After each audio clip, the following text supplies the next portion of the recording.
Mark Rogers TV with more college football previews, and it's time to tackle Notre Dame. But before we get to the 2012 edition, we answer the question that has surrounded this program for the past decade. Is Notre Dame still relevant? Just 2 minor bowl wins compared to 12 postseason losses in the past 21 seasons, going back to 1993. A national championship going back to 1988. A lot of 6 and 7 win showings, 8 and 5 last year, since Lou Holtz departed in 1997. So again, is Notre Dame relevant? On a national level, we'd have to compare this team to Boston College, North Carolina, Arizona State in the past decade. I was going to throw Iowa into the mix, but the Hawkeyes have been much more impressive over the past decade, winning bowl games over Florida, LSU, South Carolina, an Orange Bowl win in 2009. The Hawkeyes sporadically compete for a Big Ten championship. So my advice to Notre Dame is to join a conference, whether it be the Big Ten or the ACC. We certainly made our claim for the Big Ten in a video about a year ago. Check that one out. Notre Dame needs to join a conference because in college football, the only tangible championship are conference championships.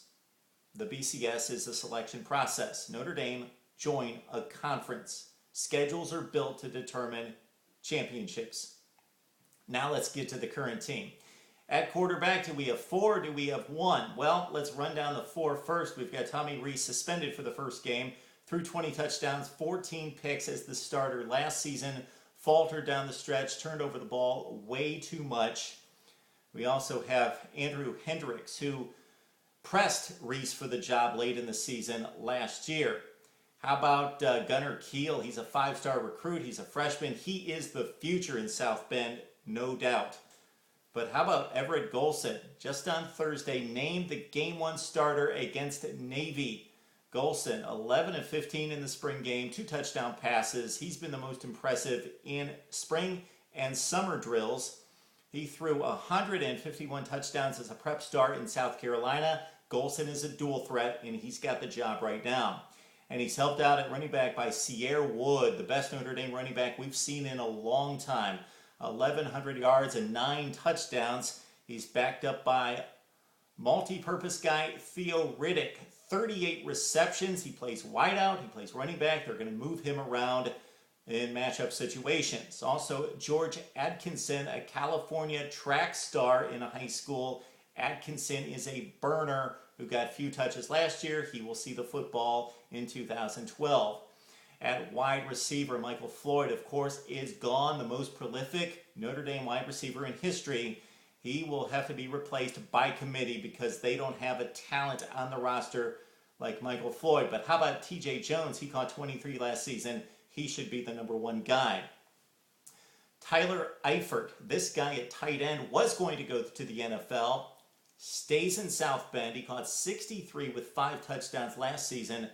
Eifert will be big in the passing game. He's an NFL-type player, soft hands, runs great routes. The offensive line should be pretty strong as well for Notre Dame. The offense good if the quarterback play is there. On defense, credit Notre Dame for upping the standard in regards to talent and athleticism and also speed. Notre Dame much better on defense last year than they've been in recent years against top competition. One of the big reasons why. Manti, Theo, 13 and a half tackles for loss, 128 stops. One of the most heralded defensive players to come out of high school in a long time, and he's lived up to the billing. He's a great linebacker. The linebackers are really good across the board, experienced, tough, can all run, but we also make mention of Ishaq Williams, 6'5", 255, and he has blazing speed, tremendous upside for Ishaq Williams. The problem for this defense in the secondary, at cornerback, Lowood hurt with an ACL injury just this week, so a poor position becomes even worse.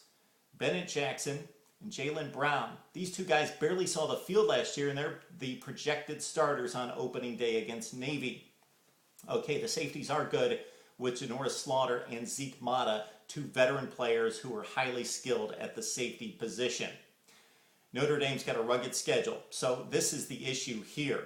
Inexperienced quarterback and the combination of a marginal pass rush in losing Aaron Lynch, a great freshman who was a first-team All-American as a freshman on the freshman team. He goes to South Florida, so the defensive line is pretty strong, but the pass rush weak, combined with a weak cornerback unit, that doesn't make for a good situation in taking on the likes of USC and Oklahoma. They headline the schedule along with Michigan and Michigan State, also Purdue. Notre Dame playing a tough schedule. Expect the Irish to go 7-5 this season. Would love to hear what you have to say about the Irish on Mark Rogers TV.